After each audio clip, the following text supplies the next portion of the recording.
Raw review for the March 31st episode of Raw. I'm Will, that's Brandon. We're the Cousins of Destruction Wrestling Podcast. As always, let's cheers, talk about some wrestling, huh? Yeah, the last one on the European tour, London. Yep. We start off again with John Cena, Cody Rhodes, so you knew it was going to come out hot. Yeah. Last stop of the European tour, which means last stop of awkwardly timed Raws for the U.S. soil, which means our live streams and everything will be back to our normal schedule this Friday. I just want to stop and say thank you to everybody who's been coming by our live streams. We've been watching them after the shows were done, so it's a little weird. Zero spoilers done by anybody, so just a thank you to everybody there. But like he just said, we started hot with John Cena coming out, as he's done the last 2 weeks on Raw. But this time, before the man could even get a word out on the mic, Mr. Cody Rhodes shows up. And a little change in dynamic here. Cody gets in the ring, and like I normally say, I write all my notes as we're doing it, and then we record right afterward. I got an entire page of notes for this, so it's a lot. Anyway, Cody says, no, we're done hearing you talk. You're going to do what you did the last couple weeks. You're going to call me out. You're going to cook me. So where are you going to start this time? And he pulls a B-rabbit, basically. He starts to make fun of himself and pull anything that John's going to say, right? So he says, are you going to call out that I have a lisp? I struggle with words like stardust. And if you can hear me, I'm a guy who has a slight lisp too. So I understand. He said, that's got to bother you that you're fighting Stardust at your final WrestleMania of all time. And he goes, what else? How about my tattoo? This big one on my neck. You going to call that one out? Yeah, he calls it an arm tattoo on his neck. I like Pretty that. good. I like that. He said, no, but you're not a voodoo guy like that. You wouldn't say that kind of stuff. I know you won't bite at it. And I'm starting to think maybe Superman is dead in that aspect. You have been lying, though, for the last 2 weeks, because I know for a fact, against everything that you've said, you do care about that WWE universe, or at least you did. So tell us, John, the real reason. Tell us why. And Cena goes, you know what? I'm not going to punch down to your level just to protect you. He goes, I won't cook you. I'm going to bury you just like everybody else. He goes, they've been saying that for years, but guess what? I don't bury talent. I am the talent. What I bury is mediocrity. Your ego outmatches your ability. You have been riding on my coattails ever since you and I were riding together. In fact, you're just my chauffeur. He said, you stole the blueprint and think you can run the kingdom now. You've stolen everything that you've made success off of. You're just a gimmick. He says that he's just a bunch of fan gimmicks put together into one. He says, you're too perfect. You're too rehearsed. You're a lazy gimmick that goes by a catchy theme song and people chant for it.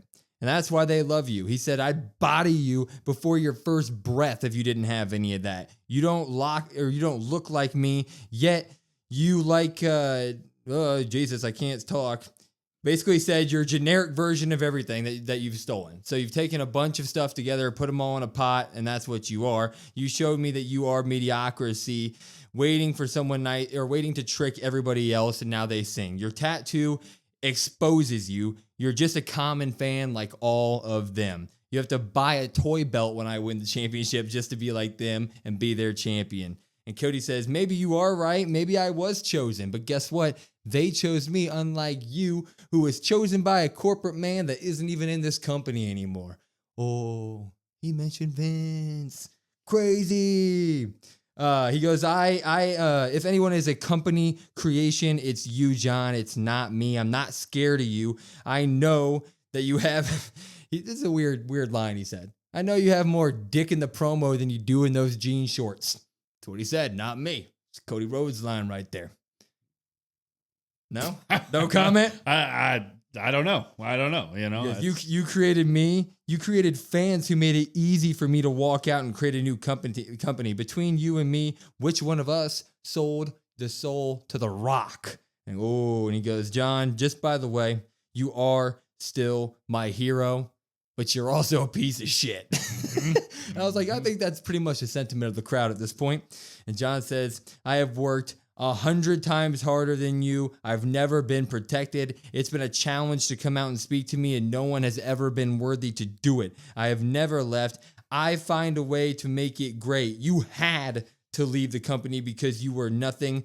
I build empires for businessmen, you steal from their kids. Billionaires, yeah. Billionaires, empires, whatever. Mhm. You steal from their kids. And Cody said, at least I never chanted that I can't wrestle. And for some reason, that was the tide that turned John Cena. He gets back in the ring and looks at Cody, and Cody throws the mic, and they square up.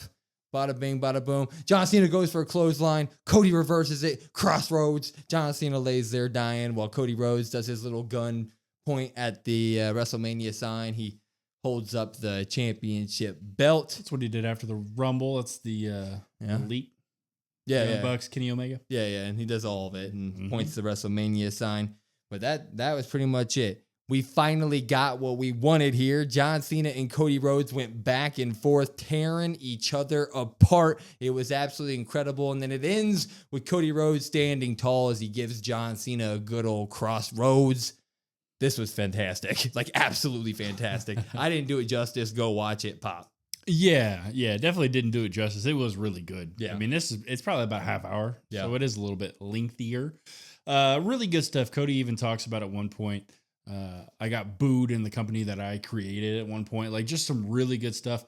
We had wanted some back and forth last week. We talked about it. Felt like John was versus the universe, and it wasn't really John versus Cody. Cody was just kind of the puppet of the universe, basically. And it was like, okay, I would like to see some more animosity. Like, I'd like to see you guys actually go head to head here. And that's what we got. And for everybody that said John Cena was going to cook Cody Rhodes for the past few weeks, I can't wait for him to cook him. I can't wait for him to cook him. He buries him here, but he forgets the shovel because Cody digs himself out and Cody throws John Cena in there. I mean, it was toe to toe. Some really, really good back and forth. I think at times you're a little bit worried over history about people being able to cut promos with John. I mean, John is one of the best ones ever to hold a mic, and Cody did a damn good job tonight. I would still give the edge a little bit over Cena, but I mean, it's a small margin. This was exactly what everybody's been wanting. The only thing that's left out from it still is The Rock. We still didn't get the answer to that, but I think that there are bigger parts there. Like, I don't think The Rock even knows what he's doing here yet, so we can't really acknowledge that moment. But when it comes to this promo, it was absolutely perfect. It was literally both of them just uncut on the mic. Who's going to get the upper hand? We're going to tear each other to shreds here. And Cody stood tall. I mean, I think that I'm with you. I think John Cena was slightly better. Like, if you had to crown a winner, it'd be by unanimous decision. And, John Cena gets split decision. Sorry. It'd be by split decision, and Cena would barely get it. But Cody was right there with them. And that makes me so happy for Cody because it really has been a question mark for him. It's like a lot of people get bored of his promo work over the years. The Dusty Rhodes stuff. He tends to say the same thing. Well, you cut him loose against one of the best to ever do it on a mic, who was literally there to just tear him apart. And like you said, Cody just got up, looked him in the eye, took him for a ride, and had a comeback for everything he said. And then you end with the crossroads.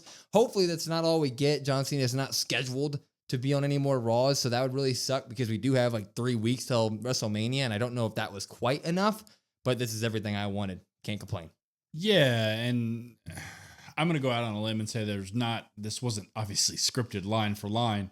I've say, hey, I think a lot of it was maybe kind of off the top of the head. There's maybe some things in there that maybe one or the other didn't know that the other was going to say. And so that just really talks to both of their mic skills, because we both know John kind of does that, right? He throws something at you that you're not really prepared for. And Cody had something for everything, like you said. It does feel a little weird that that's going to be the last interaction until Mania. Feels like we need one more of some sort, even if it is like the night before, like it would be the Friday before Mania, the Friday before their match, something like that. Even if it is something small, I need something. Yeah. The feud needs something in terms of Cody did the carrying for a little bit. Stuff was really good when they were both on screen. You can't just have Cody do that end of it there at the end. So I'm assuming you're going to get some promos from John, some pre-recorded stuff probably, but I would still like an in-person appearance. I need some more physical. Like I'm now full with the promos. Like I've seen all of it. Like obviously I want the Rock explanation, but like I said, I think that I don't even think they know what they're doing with that part of it. All right. That's what I'll say to there. So at this point I'm full in the promos. I just wouldn't mind them scuffling, getting the physical part to it. We need Cena showing up at Cody's house, stuff like that. You know, I want big time stuff like that. So It does make it hard because you have the number of appearances already out there for everybody. Yeah. And everybody's already doing the math about, okay, let's deduct these. And it's like, maybe we don't. Maybe we have to live off promos for this one, and that's just going to have to be good enough. It is. Well, moving on, though, we would get New Day taking on the New Catch Republic. They were the ones that Adam Pearce brought out to face New Day for them to prove their worth in the tag division. So Tyler Bate and Pete Dunne, and they looked absolutely incredible. They had 90% of the offense during this match. It was great. They started off looking real good. We forgot about the whole Butch stick right away, and it was great because of it, because there was even a spot where New Day was both on the outside. Pete Dunne goes running off the apron with a knee while Tyler Bate does a suicide dive off the top rope. They're doing all this great stuff. We have Tyler Bate getting the ring, airplane spinning Xavier Woods to the point where he can't move, all this good. Until Kobe would hit a SOS on Pete Dunne, get the 1-2 ooh, and Xavier would start grabbing Pete Dunne's hair on the outside. And when that happened, then Kofi would start to cheat and to take out Tyler Bate, and then New Day would hit their finishing move at the very end, get the, steal a victory from the New Catch Republic. 1, 2, 3. After the match, they did cut a little bit of a promo with Kathy Kelly saying that they deserved their tag team title match, and the War Raiders would come out, give them a good old stare down, and that was kind of that. I like this. We keep saying New Day just needs to keep winning matches, being all heelish, and New Catch Republic look great. Like it, popping it. Yeah, New Catch Republic gets like the hometown feel, I guess, the hometown cheering in terms of everybody there. Obviously, they were all big things in NXT UK when NXT UK was a thing. Good to see them. Like you said, the Butch thing's kind of forgotten about somewhat, I guess. Good to see Tyler Bate return from injury. He had a torn pec, so nice to see him come back into the fold. Good showing for them. New Day gets the win here. Having the War Raiders come out and just do a stare down, I would like to see a little bit more of something, but we're not going to get that either. And that's okay as long as New Day wins at Mania, which I assume they do. Yeah, ditto. Mm-hmm. I wish we got more from the War Raiders, but what you want to do is the Raw Tag Team Division, dude. They've kind of forgotten about that thing. Mm-hmm. We would go backstage where Jimmy's getting prepared to fight Gunther tonight. Jimmy Uso, that is. And Jay walks in, and he wants to be by his side for Jimmy tonight, but Jimmy's kind of giving him the, no, I got to go do this for me type thing. He wants to silence the noise of Gunther. He's beatable, and Jimmy's going to beat him tonight, and then Jay's going to beat him at WrestleMania and win the championship. But as Jimmy's walking away, Jay pulls him real tight and says, Jimmy, be careful. So he just give him a little bit of a heads up, a little warning. We'd go right to that match. It was Gunther versus Jimmy, and oh boy, was this all we wanted and some more. Match would start right away, and they'd spill right out to the outside. Gunther is trying to cause harm on this man. He's throwing him into barricades, throwing him into the announce table, all that good stuff. But Jimmy would have a good amount of offense here. He'd get his normal comeback in. He did a superplex off the top rope. He'd be heating up, doing all this good stuff until Gunther would do a drop kick, one of those running drop kicks that just cuts off momentum in its track. Pick him up, power bomb. And when he pins him 1-2, Gunther picks up Jimmy's head. He's playing with him. He does that a couple times throughout the match. Yeah, a man that big should not be running and drop kicking. Dude, it's big drop kick. He throws that thing. Big drop kick. Anyway, he does that multiple times where he has Jimmy beat, but he pulls his head up. But eventually he put the sleeper hold, lock it all in, and Jimmy go to sleep. Ref would call the match. Ding, ding. Gunther wins it. But of course, Gunther's not done. He wants to teach this man a lesson. Puts another sleeper hold on him when Jey Uso comes out to save his big bro and scares bad old Gunther away. And Gunther runs into the crowd, and we head to commercial break. And we're like, really? That's it? Well, we get back from commercial break, and Jay and the ref are helping Jimmy on the stage, on the ramp to go backstage when you see a wild Gunther running from the back, and he takes them all out, and he throws Jimmy into the barricade, or Jay into the barricade and the ring post and the steps, and he's looking to set up a power bomb on Jay onto the steel steps when the security guards come out. Everybody's running. Jason Jordan, all of them are out there. And Gunther's like, well, if you're not going to let me do it to Jay, I guess one of you are getting it. And he power bombs some random security guard onto the steel steps. So solid bump to that, man. Good job. You earned your stripes tonight. But he goes back and starts attacking Jimmy again. And he starts to attack Jay to the point where he pulls out what are they? They're cable ties. Zip ties. Mm-hmm. And he zip ties Jay's wrist and hand to the rope, the ring rope, into the corner. Yep. And he starts beating the hell out of Jimmy in front of Jay. I mean, just beating the holy hell out of him, throwing him into the barricade. I mean, putting him in, power bombing him, all this stuff. And he's mocking Jay. He's doing it in the ring to Jimmy, like feet away from Jay. And Jay's trying to break out and get to his big brother. Eventually, Gunther takes the title and whops it, smacks it right into Jimmy's face.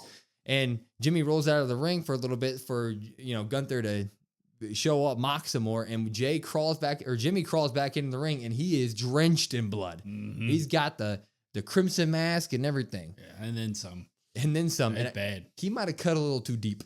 Might have bladed a little bit too deep. But Gunther sicks him, and he starts ground pounding him and power bombing him, and he's covering himself in Jimmy's blood, and he's wiping it, and he's tasting it all over him. Yeah, and then he spit it out. He spits it out, and he's pulling Jimmy closer to Jay, so Jay's fingertips away from getting to his brother, and then he puts another sleeper hold on Jimmy. Yeah, Jay actually gets a hand on him, like he's holding him. He's holding his brother. Pulls them away. It's so good. But he's puts a sleeper hold on Jimmy feet away from Jay. It's a phenomenal picture. I mean, Jay is reaching out and he's like this close to getting to Jimmy and Gunther, and he's just choking his brother out. And he said, "It's over, you pussy." That's what Gunther said directly to Jay's face, just yelling it live TV. And that was the end of that. So we get Gunther just absolutely destroying Jimmy, making him bleed, covering himself in his blood right in front of Jay. Sleeper hold applied, all this stuff. This was the best bad man work that Gunther's done in a while, giving this feud some much needed life. Loved every second of it. Pop. Yeah, this might be the best bad blood, bad man Gunther thing he's done in WWE. I mean, this was up there. This is one of those, you don't see things like that anymore. You don't see people get handcuffed or zip tied to ropes, and it's your twin brother and he's getting destroyed, and the blood and the wiping of the blood is always so just like wild to me. Like it adds to it. This was everything we wanted from this and more. Like, I think this sealed the deal for me. Gunther has done a lot of the heavy lifting that we kind of thought. This gives Jay his motivation, his kick in the pants to really like, okay, I got to get right. I got to get my mind right. I got to do this. This was really good. Like really good.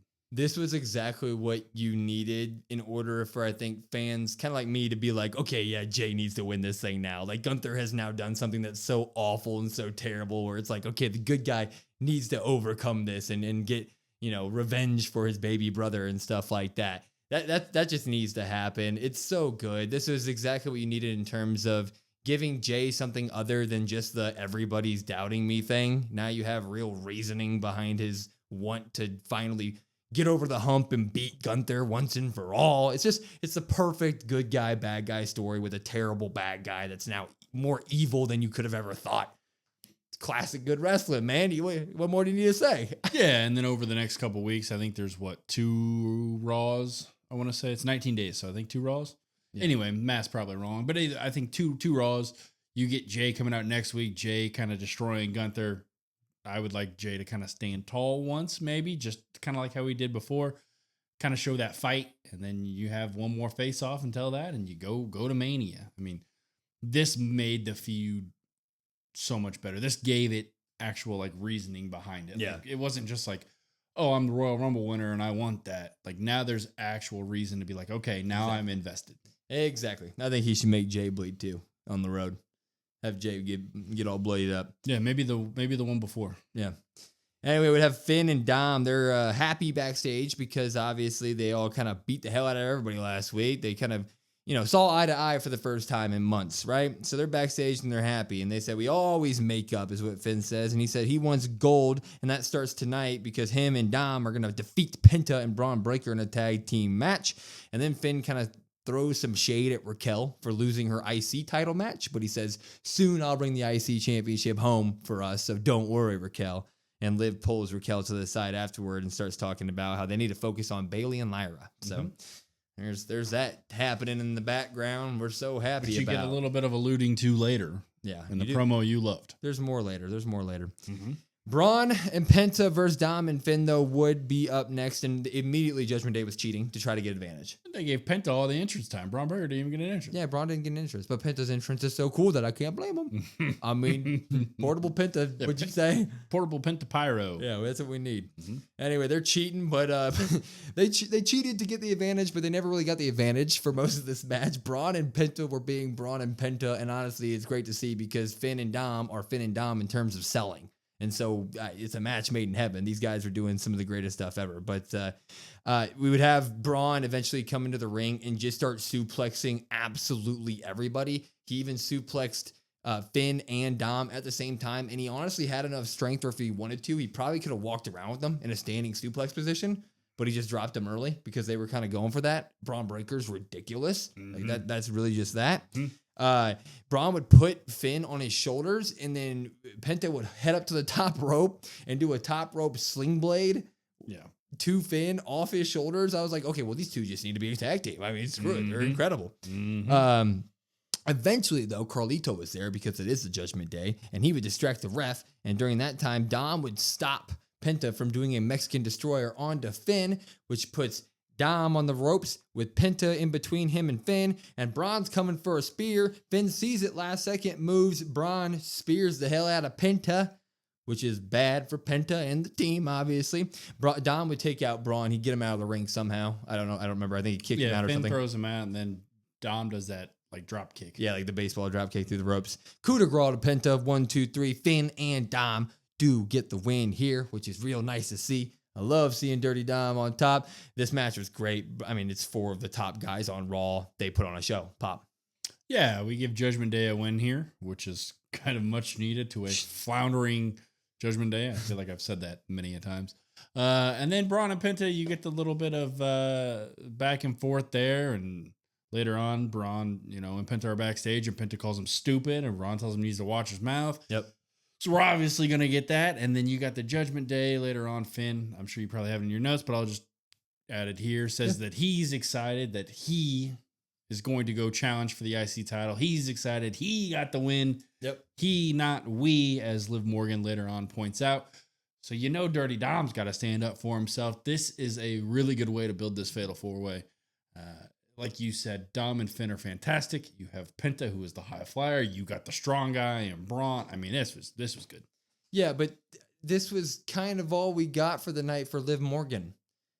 She alluded to Lyra and Bailey, and we would have a Lyra backstage interview later that night where she basically said that the one person that's beaten her since she got the IC title was Bailey, and so she wants to prove herself against her and give her a match next week. But now that Liv and Raquel are focused on Lyra and Bailey, feels like that match is going to get a little sticky and dicey, and we might get something there, and Liv and Raquel are going to be tied up in the Lyra and Bailey space of things.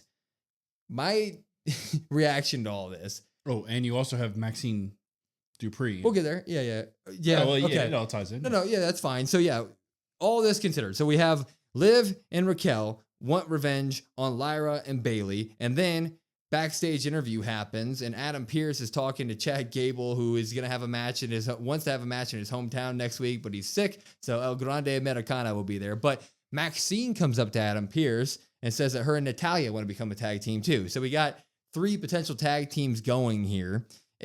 It's crazy. I think it's crazy that we are 19 days out from WrestleMania, and there is seemingly no plan for Liv Morgan. And if there is a plan that's being said at all, it's some sort of tag team action with people who aren't even in tag teams yet. That just feels very wrong, man. What are we doing with Liv Morgan in WrestleMania? Yeah, it's ass. Yeah. It's ass. I know I'm giving it a drop. All that stuff. I'll say it. Yeah, even the Lyra promo, put that in there. Ass. Had to get that one in there. Yeah, it's just weird. I mean, like you said, 19 days out from Raw to Mania, and you once again have no direction for Liv. Not only do you have no direction for Liv, you don't give her time to set a direction. I mean, Rhea got her rematch. She's not upset she never got her rematch. You could at least have her mention that on screen. You could have her mention something. You could have her say she wants to go after Lyra in the IC title. I don't know. You could do something. I'm sure they're going to interfere next week in the match, and that sets up a whole thing maybe. But this is a very underwhelming and really just, it's hard to find the words because you're like, this is a travesty, basically. That's what I'm going to say. It's a travesty that Liv Morgan has nothing for WrestleMania with how over she's been. She's put in the ring time. She's gotten better on the mic. She carried the women's division for last year, and we've got nothing for her. Like you said, there's still a little bit of time to figure out whatever we're doing in this tag team thing or the IC thing. So it's a bubble of something is coming for Liv Morgan. She's going to be on the card. But the fact that we're 19 days out from Mania and that's the situation for Liv Morgan, what the hell are you doing? Like, what the hell are you doing? She should be in one of your main marquee matches for the women's division. Not even the women's division. She should be on one of your marquee matches for the show, period. She had that good of a year. She was that over. She's got that big of a fan base. She was, like you said, I think she carried the women's division for a lot of this year, especially on Raw. Like, I feel like it's almost disrespectful for what WWE's done to her. And it's sounding very fanboyish, but it's more of just like legitimately looking at someone who's done phenomenal work. And like, you couldn't have figured something out. Damian Priest and Drew McIntyre did phenomenal work each. And we've at least figured something out for them that has turned out to be good, even though people wanted to see more. Why could we not figure something like that out for Liv Morgan at this point? Yeah, okay, I'll say it this way. We'll say it this way.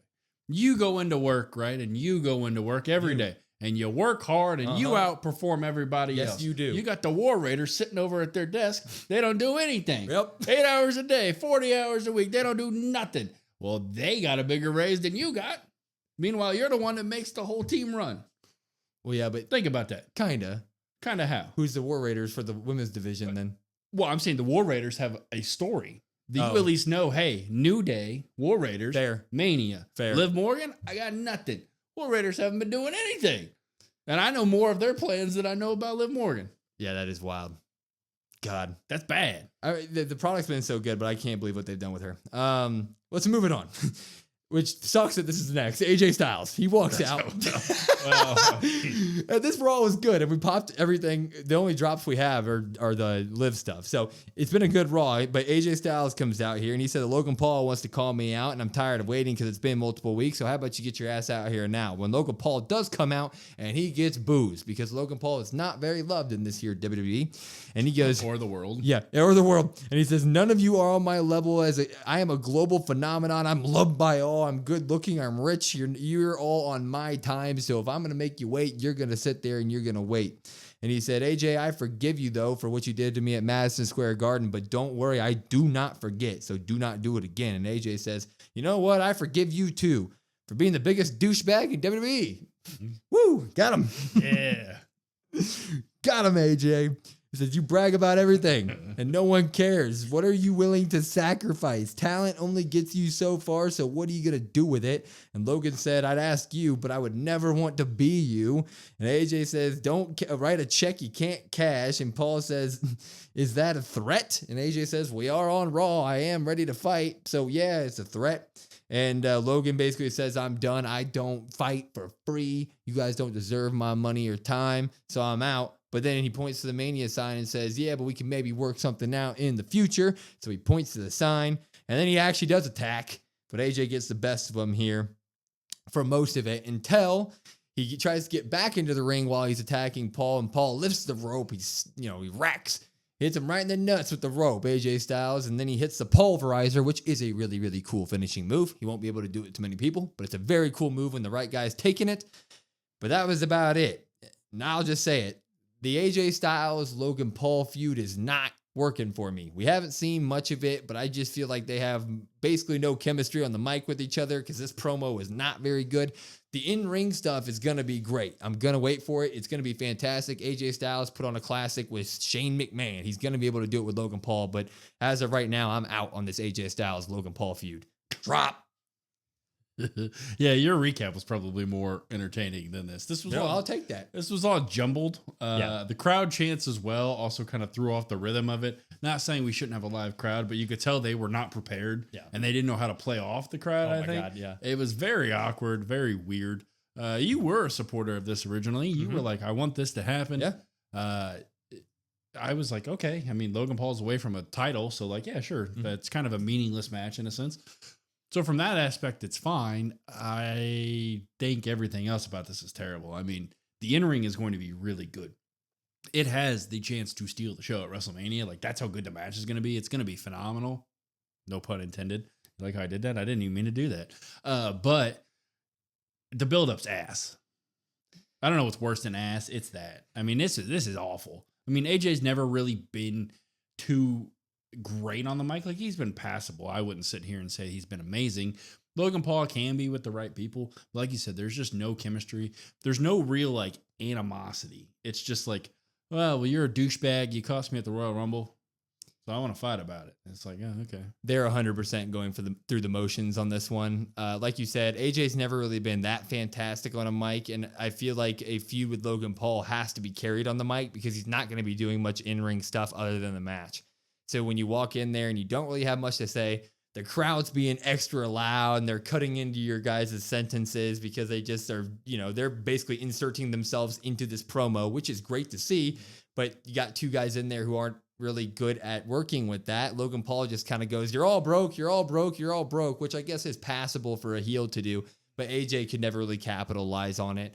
I'm looking forward to the match. Like you said, it could be a sleeper pick to steal the show. So that's going to be great. But in terms of the feud, let's just, I don't know what to say. Let's just give this like 60 seconds the show until Mania and then let us have the match and be good with it. All right. Yeah. You can cut little promos. Yeah. And I don't really need to see them out in the ring having a live promo session again. You could just do some video stuff. Yeah. That's fine. Yeah. I can't wait for the comments. Somebody's going to be like, AJ Styles is terrible on the mic. That's cap. That's cap. Yeah. That means lie. Wait, that AJ line. I like that. Wait, he's not terrible, but it takes a lot to carry, like, going in there with Logan Paul, brand new guy who's giving you all this heel stuff. Like, you have to be a top level guy to really carry that feud on a mic with him.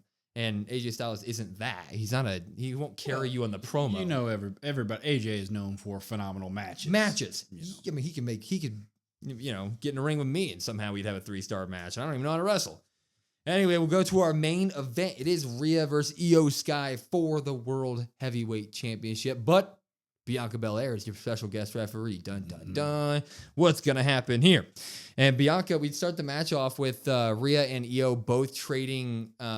They both were too aggressive, and they would have been counted out, right? So they each had each other in the corner and kept fighting, and that's a 5 count in normal wrestling, and that gets you counted out. But Bianca was calling it right down the middle and ripping them both off and setting the tone that, like, I'm going to call this straight down the middle. I don't want to disqualify you guys. Let's have ourselves a wrestling match. Mm-hmm. And they did. Yeah, they're damn good match. Oh, yeah, damn good match. Io would hit the top rope missile drop kick, all this good, and she'd follow it up with a suicide cross body. She'd go for Poison Rana and miss. People are going to talk about it. They had two big botches in this match. One was the Poison Rana on the outside, and then one was, I don't know what Rhea was trying to do, like a Samoan drop or something, a super Samoan drop for the top rope, but they didn't. I think Io was going for like a crucifix. Like a crucifix or something, but they didn't rotate enough. People are going to talk way too much about the botch. They're people. This match was great without it. Anyway, Rhea would counter that, or Io would then pop up to the top rope and go for some sort of dive, and Rhea would counter it with a big old headbutt when Io came down, which was awesome to see. It's like a crossbody almost. Yeah. And she just like headbutted her. It was like, oh. And she'd go for the riptide, but Io would reverse it, but Rhea would reverse the reverse and end up getting Io in a razor's edge and hit her with the razor's edge and then followed it up with a big knee. Yeah, and it's not just the razor's edge. It's the suplex to the lift. Yeah, oh yeah. To the, I've got her on my shoulder. I'm going to flip her over in the air, and then I'm going to... It looked like 2K when you're like throwing people around. Yeah, like you have one of those finishers that's just over the top ridiculous. Yeah. Rhea is ridiculous. She's incredible. But she hits that 1-2. Eventually, though, Io pops up and she's standing right next to Bianca. Bianca's behind her to the point where Bianca almost like has a hand on her shoulder. Like she's getting too close because Bianca's up against the rope. And Rhea would go for a boot, and Io would move, and Rhea would boot Bianca to the outside of the ring. Hit her real good, and she'd get the riptide on Io. Gets about a 17 count because there's no ref. Yeah, Bianca's got some fantastic ring gear, by the way. So she's now in ref gear. So we know that means she is now a ref. She's nerfed. Yes. She's nerfed. She takes ref bumps now. A kick to the face gets her 17 seconds out of the ring. Exactly. But Rhea's pissed off, and they're arguing, even though Rhea just kicked her in the face.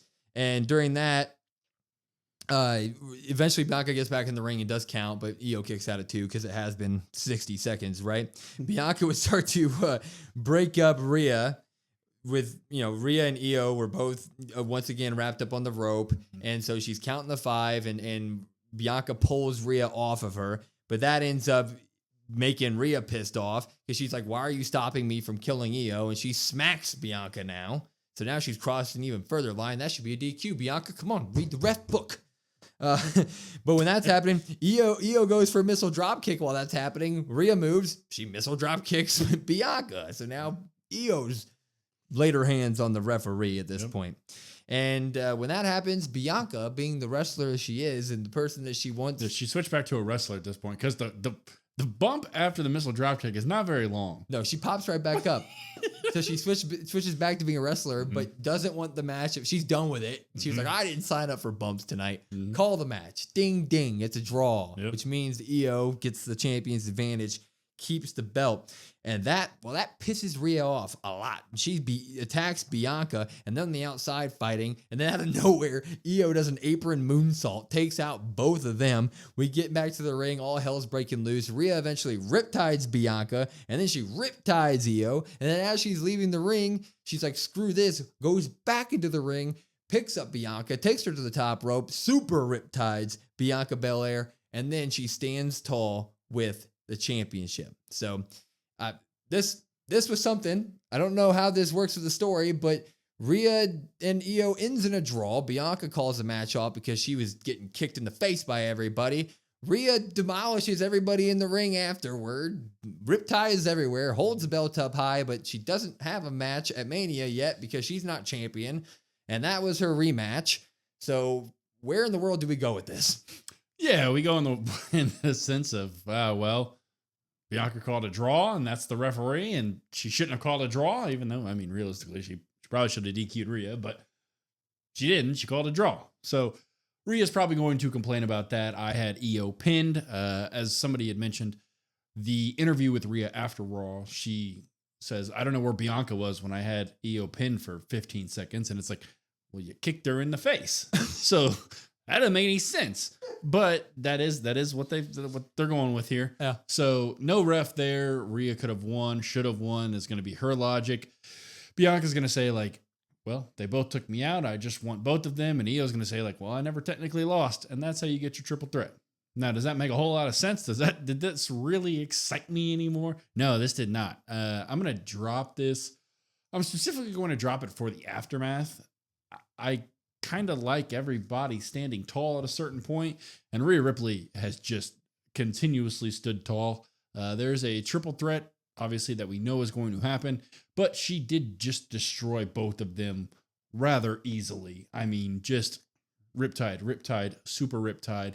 It's like, oh, okay. So at the end of the day, we're still getting that. Rhea continues to act like the spoiled child is kind of her character, and that's what we get there. But I really would have liked, so far, there's 2 Raws left. I would have liked more of a highlight on the other 2 competitors. I feel like we're getting a lot of Rhea-centered character storyline driven here, which is fine. That's okay. But I would like the other 2 to get kind of an equal part. It feels like they're kind of being overshadowed still. I don't really know what I wanted from this. I felt like it was a sticky situation when Bianca became the special guest referee. I guess what would have made the most sense was somehow, some way, Rhea just ends up being champion. That would have made things smoother because then you have Io getting a rematch. Bianca already has her Mania match. So then you just say, bada bing, triple threat match. There we go. Yeah, because you do have multiple weeks now to invoke a rematch. Yeah. Now it's like, okay, well, the whole thing, the comment that Bianca made last week about Rhea headbutting her way into the title match, that's the only way she's going to get into the title match, is that she's just going to headbutt her way there. And her headbutts tonight were the standing tall afterward with the riptides on anybody. But logically, you sit there and you're just like, that still doesn't get you a title match. You can't just riptide your way to the title. So I don't really know what WWE's creative process was there now. Is it going to be we said it a bunch of times, it's going to be a phenomenal match. We know it's coming. It's just like, I feel like they're making it too complicated for themselves. Just do the X, Y, Z instead of like sending us off in all these other directions just for Rhea to seemingly stand tall over and over and over again. Because that seems to be the story. She needs to be in this match because she's beating your guys' asses every single week. And that to me that doesn't click. That's not interesting to me. Yeah, and I know before everybody's like, oh, well, the other two getting overshadowed as part of the storyline. It is for Io. So maybe next week Io stands tall, and then maybe next week Bianca does. But we've seen really no evidence to suggest that so far, right? Rhea continuously stands tall all the time.